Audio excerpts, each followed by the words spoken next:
Bad sleep on its own won't kill you, but what happens in the very first moments after you open your eyes just might.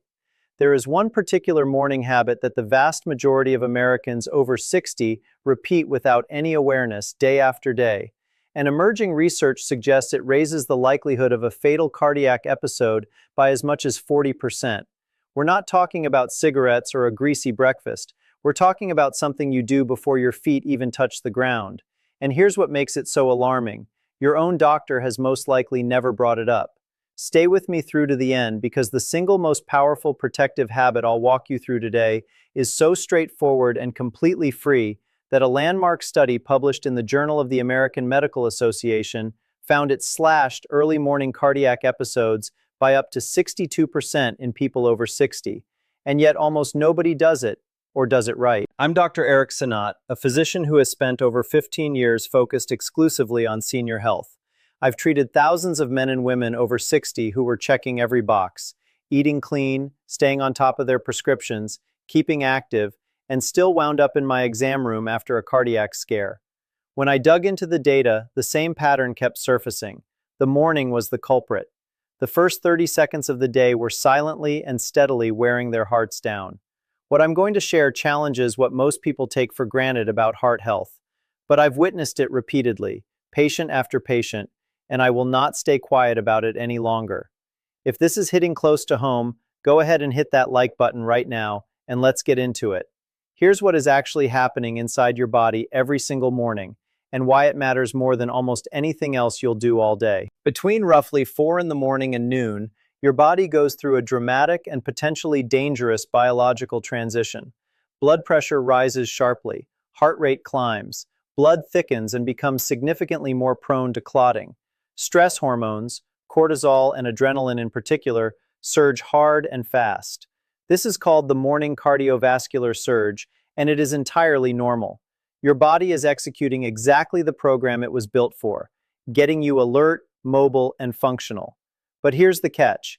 After 60, your cardiovascular system no longer manages this surge the way it did 2 decades ago.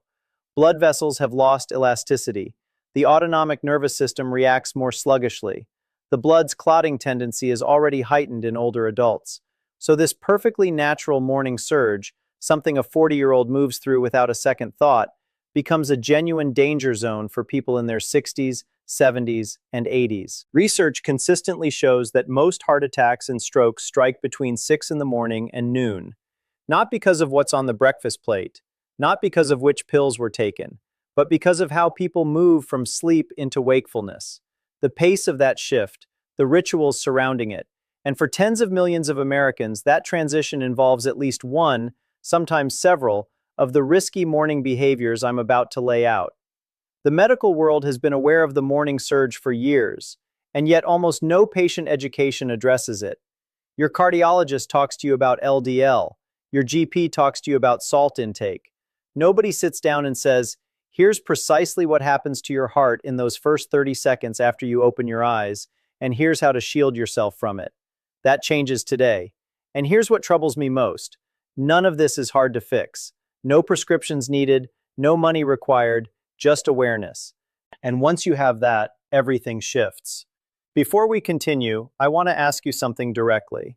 When you wake up in the morning, what is the very first thing you reach for? Do you jolt upright, grab your phone, swing your legs out immediately? Drop your answer in the comments. I genuinely want to know because understanding where you are right now is the starting point for protecting your heart. Let's walk through the 7 most dangerous morning mistakes quietly raising cardiac risk in adults over 60, moving from concerning to critical. And then I'll give you exactly what to do differently. Mistake number 7, grabbing your phone within the first 2 minutes of waking. This one catches people off guard. It looks harmless, but here's the science. The moment you reach for your phone right after waking, you're flooding a brain still surfacing from deep restorative sleep with a wave of new input. Alerts, news, messages, emails. Your brain is suddenly being asked to process social and emotional information at full speed before it's ready.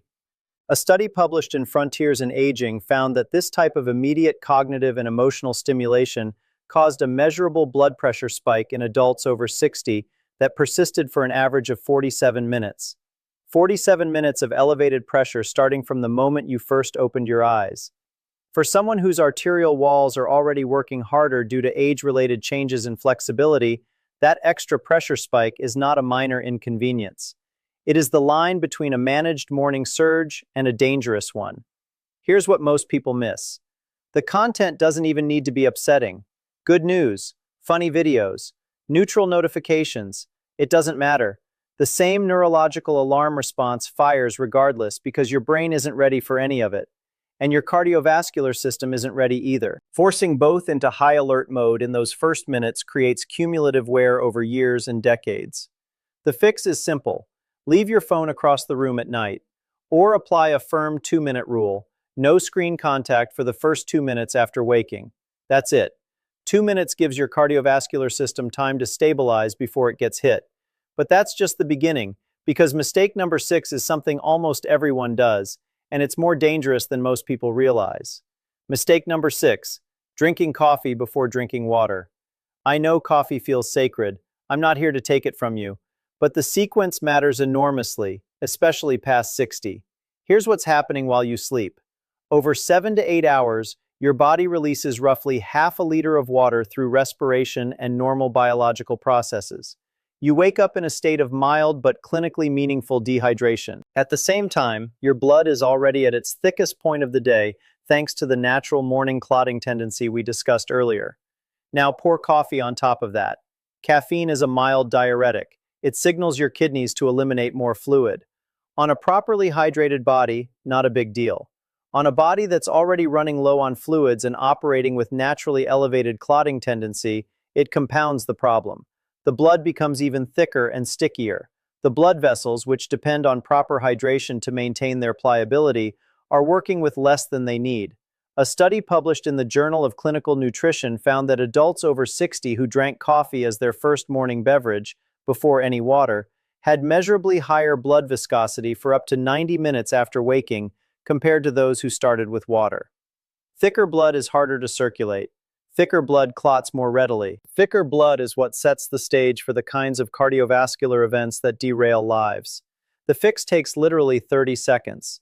Before your coffee, drink 1 full glass of water, room temperature, not ice cold, 12 to 16 ounces. This single habit, practiced consistently, has been shown to meaningfully reduce morning blood viscosity and lower early morning blood pressure. It costs nothing. It requires no prescription. And it may be the most consequential 30 seconds in your entire day. Mistake number 5, standing up too fast from bed. This is the one that sends people to emergency rooms, and it happens in a flash, so fast that most people don't understand what just occurred. When you shift from horizontal to upright rapidly, your cardiovascular system must instantly redistribute several liters of blood upward toward your brain and vital organs.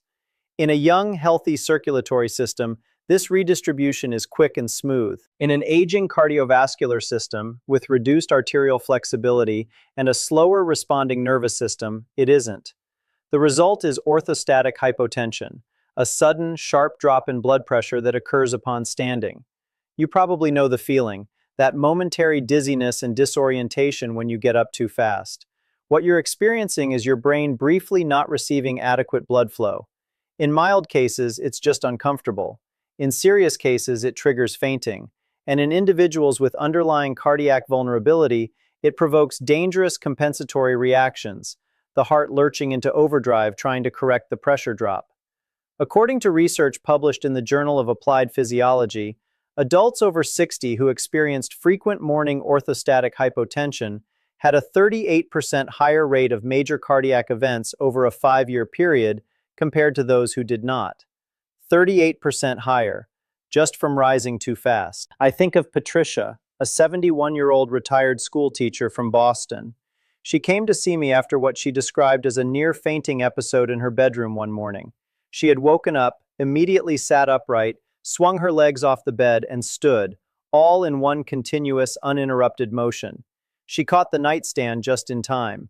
She wasn't dehydrated. She wasn't medically fragile. She was simply doing something she'd repeated thousands of times, and her cardiovascular system at 71 could no longer compensate as quickly as it once had. I walked her through what I call the 3-step morning transition. Step 1. When you wake, stay still for 30 seconds. Let your body register that you're awake. Let your blood pressure begin its natural adjustment. Step 2. Slowly bring yourself to a seated position and pause for another 30 seconds. Let your legs hang over the side of the bed. Step 3. Before you rise, plant your feet flat on the floor, lean slightly forward, and then stand slowly and deliberately. 3 months later, she called my office. "Doctor," she said, "I haven't had a single dizzy spell since. I had no idea how much I was frightening myself every single morning." This wasn't a complex medical intervention. This was 30 extra seconds of intentional movement, and those 30 seconds may have protected her life. Before we continue, I want to make a quick request. If what you've heard so far feels useful, 2 simple things. First, subscribe to this channel. My mission is to deliver clear, no-nonsense health information so you can make the best choices for your body. Second, share this video with someone who matters to you. A parent, a partner, a neighbor who's up at 5 every morning repeating every one of these mistakes. One share can spark a conversation that genuinely saves a life. Mistake number 4. Skipping breakfast or eating the wrong thing first. After 60, your body's ability to regulate blood sugar through the overnight fasting window changes significantly. Insulin sensitivity shifts, the liver continues releasing glucose through the night, and by morning, blood sugar levels in older adults often sit either too high or too low, depending on the individual. When you skip breakfast altogether, you're asking your cardiovascular system to carry the physical demands of waking and moving without supplying any fuel. The body's response? Release more stress hormones, more adrenaline, more cortisol to unlock stored energy reserves. And those hormones, already elevated from the morning surge, pile additional load onto the cardiovascular system. But eating the wrong thing is equally damaging. A breakfast loaded with refined sugar or fast-digesting carbohydrates, a white bagel, a pastry, sweetened cereal, causes a rapid and dramatic blood sugar spike, followed by an equally sharp crash. That glycemic roller coaster has direct consequences for cardiovascular function. Research published in the New England Journal of Medicine found that adults over 60 with high glycemic variability in the morning had a 42% higher rate of cardiovascular events compared to those who maintained stable morning blood sugar levels. The fix isn't complicated. Eat within the first hour of waking. Choose a breakfast that pairs protein, healthy fat, and fiber, eggs with vegetables, a handful of nuts alongside plain yogurt, oatmeal topped with flaxseed and berries. These combinations stabilize blood sugar, moderate morning cortisol, and give your cardiovascular system clean, consistent fuel instead of a volatile spike and crash cycle. And here's the detail most people overlook about morning nutrition. It's not only about what you eat, it's about when. A study published in the Nutrients Journal found that adults who ate breakfast within 60 minutes of waking had significantly lower morning cortisol levels and measurably reduced blood pressure variability compared to those who pushed their first meal back by 2 hours or more.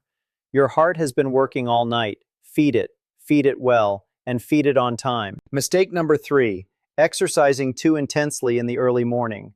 Before you click away in protest, I am not telling you to stop morning exercise. Physical activity is one of the most powerful heart protective tools available to us.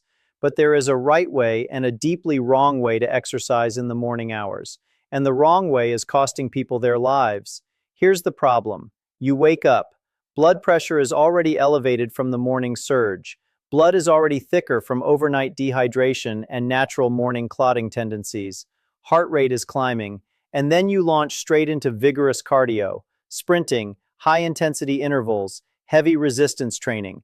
You are essentially throwing fuel onto a fire that's already burning at a dangerous temperature. Research published in the Journal of the American Medical Association found that high-intensity exercise during the morning cardiovascular surge window, specifically between 6 and 9 in the morning, was associated with a significantly higher rate of cardiac events in adults over 60 compared to the identical exercise performed later in the day. The risk of a major cardiac event during early morning vigorous exertion was nearly double that of the same workout done in the afternoon or evening. This does not mean morning movement is dangerous. It means it must be handled differently after 60. The ideal morning movement is gentle, gradual, and warming. A 10 to 15 minute slow walk, light stretching, gentle yoga. movements that help the cardiovascular system transition smoothly rather than forcing it from zero to full throttle in seconds. Reserve your intense training for late morning, afternoon, or early evening. Your heart will not only be safer, it will actually perform better, and your physical results will improve. I think of James, a 68-year-old retired firefighter from Chicago. He was proud of his morning discipline, up at 5:30, running 2 miles by 6. He'd kept that routine for years. He came to my office after experiencing chest tightness during one of his runs. His heart structure was sound. His arteries were in reasonable shape. The issue was timing. I asked him to make one shift, move his run to 4:30 in the afternoon, and replace his morning run with a 15-minute walk and stretching routine. He resisted at first. Firefighters don't change their routines easily. 6 weeks later, he was back. The chest tightness had vanished entirely. His resting heart rate had dropped 4 beats per minute. "Doctor," he told me, "I feel stronger now than I did in my 50s." That wasn't a miracle. That was his body finally being given the chance to warm up before being asked to perform. If you believe morning habits have an impact on heart health, type yes in the comments. If you're not yet convinced, type no. Either way, your response helps others know they're not alone in questioning what they've always assumed was true. Mistake number 2, ignoring emotional stress in the first waking minutes. This is the one that most people in medicine completely overlook. And in my 15 years of clinical practice, I believe it is among the most underestimated contributors to morning cardiac events. Here's what unfolds. You open your eyes. Before your body has even completed its transition from sleep to wakefulness, your mind is already running, replaying yesterday, rehearsing today, worrying about the appointment you're dreading, the family tension, the financial pressure, the health concern. This cognitive and emotional activation, occurring before your cardiovascular system has had time to stabilize, creates a cortisol surge on top of an already elevated cortisol baseline. Double cortisol. And chronically elevated cortisol does measurable damage to the inner lining of blood vessels. It drives inflammation. It accelerates arterial stiffness. It directly disrupts the heart's electrical conduction system. A landmark study published in the New England Journal of Medicine tracked over 9,000 adults over 60 for 8 years and found that those who reported high emotional stress upon waking had a 56% higher risk of major cardiac events compared to those who woke in a calm or neutral state. 56% higher, not from diet, not from exercise habits, from what they were thinking and feeling the moment consciousness returned. The fix is not about erasing life's difficulties. It's about building a brief morning buffer, a protected window of 2 to 3 minutes between waking and engaging with the weight of the day. Lie still, breathe slowly and with intention. Inhale for 4 counts, hold for 2, exhale for 6. Repeat 4 or 5 times. This particular breathing pattern activates the parasympathetic nervous system, the body's rest and repair mode, and measurably counteracts the cortisol surge. Research shows it reduces morning blood pressure by an average of 8 systolic points in adults who practice it regularly. 8 points from breathing, from 2 minutes of deliberate stillness before your feet ever touch the floor. I think of Linda, a 74-year-old retired nurse from Atlanta. She came to me after 2 consecutive mornings of heart palpitations before 8 a.m. Her cardiac workup came back clean. Her medications were appropriate. But when I asked her to walk me through her morning routine, the picture came into focus immediately. She was waking at 6, and within 30 seconds she was mentally cycling through her task list, worrying about her daughter's health situation, dreading an upcoming appointment, running through everything that felt unresolved. She was flooding her system with emotional cortisol before her cardiovascular system had completed its morning stabilization. I gave her one instruction. Before doing anything else after waking, lie still for 2 minutes. Breathe slowly. Name 3 things you're grateful for. Nothing elaborate, just 2 minutes of conscious stillness. She called 3 weeks later. "Doctor," she said, "I haven't had a single palpitation since. I feel like I finally understand my own body. Why didn't anyone ever tell me this?" Because nobody was asking the right questions, until now. This wasn't luck, this was science. And this was Linda finally giving her heart the brief morning gift it had been quietly asking for all along.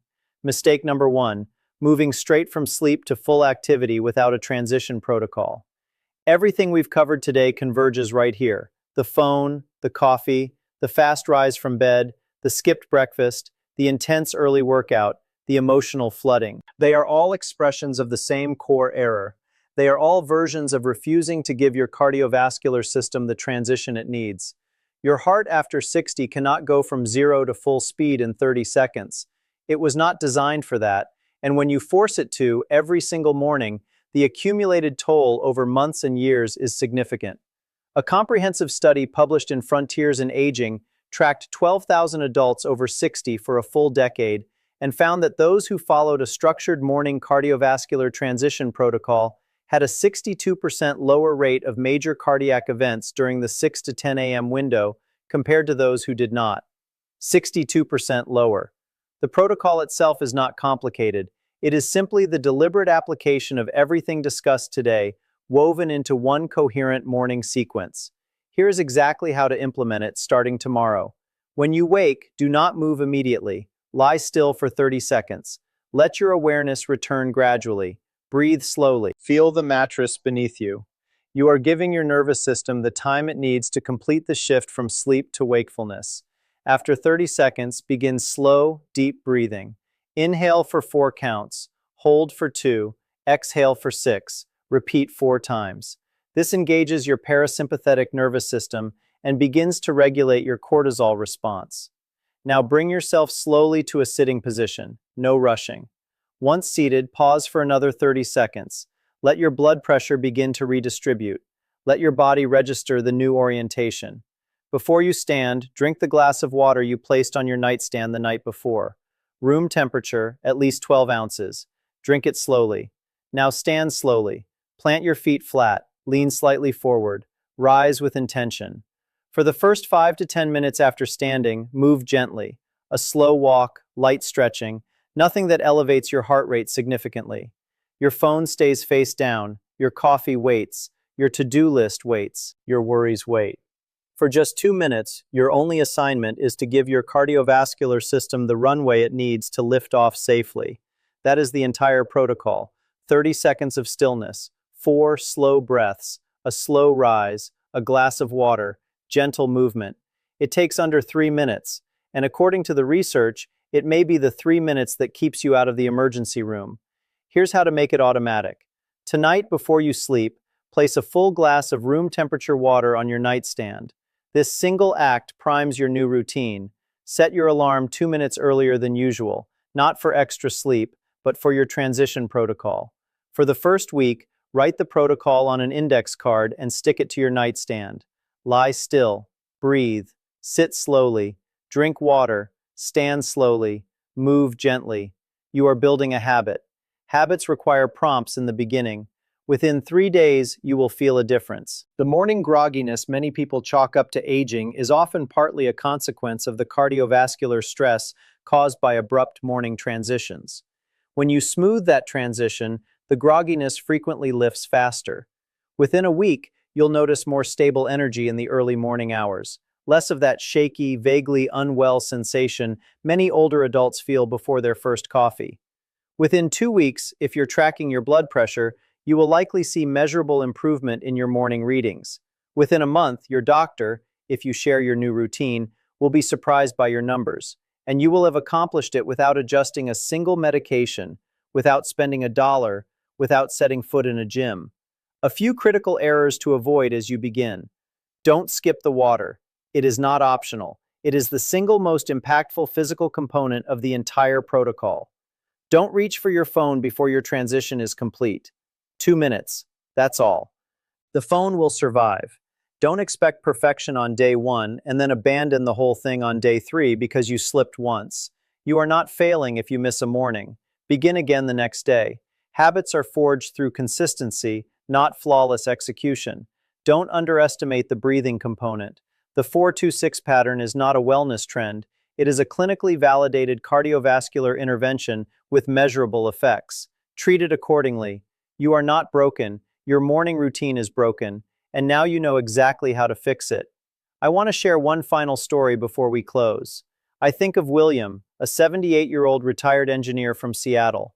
He had survived a minor cardiac event 2 years before coming to see me. His cardiologist had adjusted his medications, recommended better nutrition and more walking. Solid advice, but no one had addressed his mornings. When he walked me through his daily routine, I recognized every single mistake we've covered today. Up at 5:45, phone in hand within 30 seconds, stood up immediately, coffee before water, out the door for a brisk walk by 6:15. Every mistake, every morning, for decades. I walked him through the transition protocol. He was skeptical. An engineer wants data. So I gave him the data, the JAMA findings, the Frontiers in Aging study, the blood pressure research. He went home and implemented it. 4 weeks later, he sent a message through our patient portal. Dr. Sanat, my morning blood pressure readings have dropped by an average of 11 points. I feel less anxious in the mornings than I have in years. I had no idea I was working against my own heart every single day. Now I know better, and now I do better. William didn't need a new medication, he needed information. And once he had it, he used it. Because that's what thoughtful people do. That's what you're doing right now by watching this video. So here is my challenge to you. Implement this morning transition protocol for 30 days. Just 30 days. Place the water on your nightstand tonight. Set the alarm 2 minutes early. Follow the 6 steps. Notice how you feel. Pay attention to your mornings. Pay attention to the difference. Your heart has been carrying you for 60, 70, 80 years or more. Give it 3 minutes every morning. It has earned them, and so have you. If this video helped you, please hit that like button. Subscribe to this channel for clear, straightforward health information built specifically for adults over 60. And share this video. Post it to your family group, send it to a friend who you know is up at 5:30 and immediately on the move without a second thought. You might just change their morning, and in doing so, you might just change everything. Now I want to hear from you. Which of these 7 morning mistakes surprised you most? Or which one did you recognize in your own routine? Share your answer in the comments. I read every single one because the conversations in this community are just as valuable as anything I've said in this video. Remember, aging doesn't take away your body's ability to recover and adapt. It simply reminds you to care for it the right way. Take care of yourself,